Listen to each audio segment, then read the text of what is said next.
اے نبی صلی اللہ علیہ وسلم، نرمی اور درگزر کا طریقہ اختیار کرو، معروف کی تلقین کیے جاؤ اور جاہلوں سے نہ الجھو۔ اگر کبھی شیطان تمہیں اکسائے تو اللہ کی پناہ مانگو، وہ سب کچھ سننے والا اور جاننے والا ہے۔ ان الحمد للہ والصلاة والسلام علی رسول اللہ۔ اعوذ باللہ من الشیطان الرجیم، بسم اللہ الرحمن الرحیم۔ قال اللہ تعالیٰ فی سورہ الاعراف: خذ العفو وأمر بالعرف وأعرض عن الجاہلین وإما ينزغنك من الشیطان نزغ فاستعذ باللہ انہ سمیع علیم۔ اے نبی صلی اللہ علیہ وسلم، نرمی اور درگزر کا طریقہ اختیار کرو، معروف کی تلقین کیے جاؤ اور جاہلوں سے نہ الجھو۔ اگر کبھی شیطان تمہیں اکسائے تو اللہ کی پناہ مانگو، وہ سب کچھ سننے والا اور جاننے والا ہے۔ ناظرین کرام، ہر معاملہ کو نرمی سے، بردباری سے حل کرنا یہ عقل مندی کی دلیل ہے۔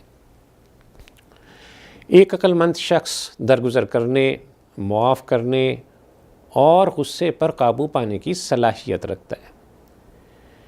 یہ اوصاف حمیدہ اللہ عز و جل کو بہت پسند ہے۔ مسلم کی حدیث ہے، رسول اللہ صلی اللہ علیہ وسلم نے فرمایا کہ بے شک اللہ تعالیٰ رفیق ہے، یعنی نرمی کرنے والا ہے، اور رفق کو پسند کرتا ہے، یعنی نرمی کو محبوب رکھتا ہے۔ اور پھر فرمایا کہ نرمی پر جو کچھ عطا فرماتا ہے وہ سختی پر یا کسی اور بات پر عطا نہیں کرتا۔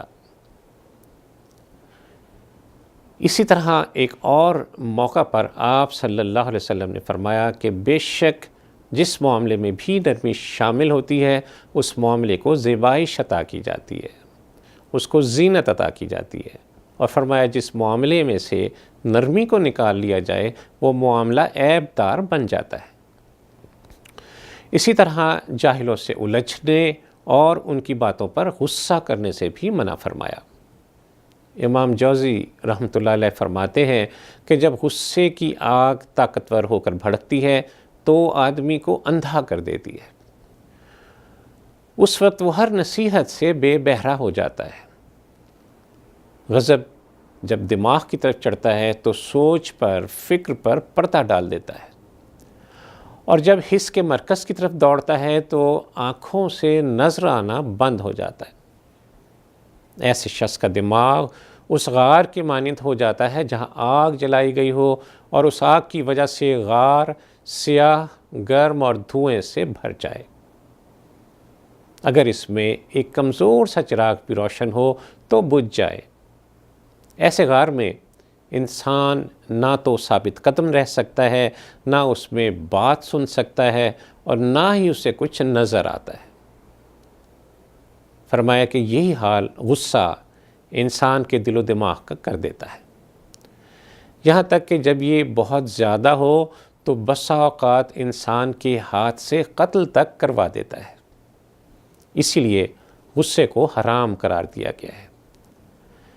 در حقیقت غصہ عقل کے زوال کا نام ہے۔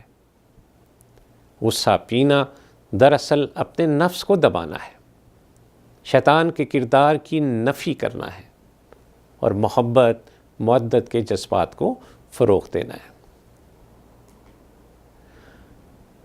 کفار کی ناقابل بیان تکالیف پر بھی رسول اللہ صلی اللہ علیہ وسلم کو درگزر کا حکم دیا جا رہا ہے۔ فصف الصفح الجمیل کہ نبی صلی اللہ علیہ وسلم ان کفار کی بےہودگیوں پر شریفانہ درگزر سے کام لیجیے۔ تو یہاں غور کیجئے کہ کفار کی ایذا رسانی پر صرف درگزر کا حکم نہیں دیا جا رہا، بلکہ بہترین انداز میں شریفانہ درگزر کا حکم دیا جا رہا ہے۔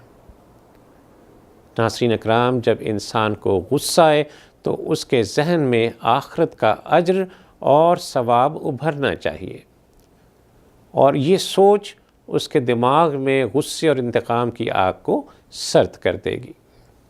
غصہ آئے تو انسان اللہ کی سزا کے خوف کو یاد کرے کہ اگر اس وقت میں اپنا غصہ نہ دکھاؤں، اس وقت میں جلال میں نہ آؤں تو اللہ عز و جل انشاءاللہ اس وقت اپنے غصے کی گرفت سے نکال دے گا جبکہ اس کی سب سے زیادہ ضرورت ہوگی۔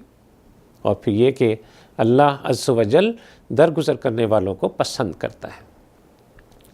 اللہ عز و جل سے دعا ہے کہ وہ ہمیں ہر معاملہ میں صبر و تحمل کی توفیق عطا فرمائے، دوسروں کی زیادتی پر تحمل اور برداشت کی ہمت عطا فرمائے، درگزر اور حلم کی صفات عطا فرمائے، جب ہم اس کے حضور حاضر ہوں تو وہ ہم سے راضی ہو۔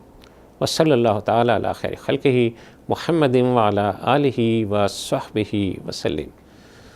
اللہم صلی علی سیدنا محمد وعلی آلہ وصحبہ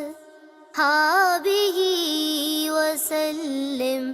اللہم صلی علی سیدنا محمد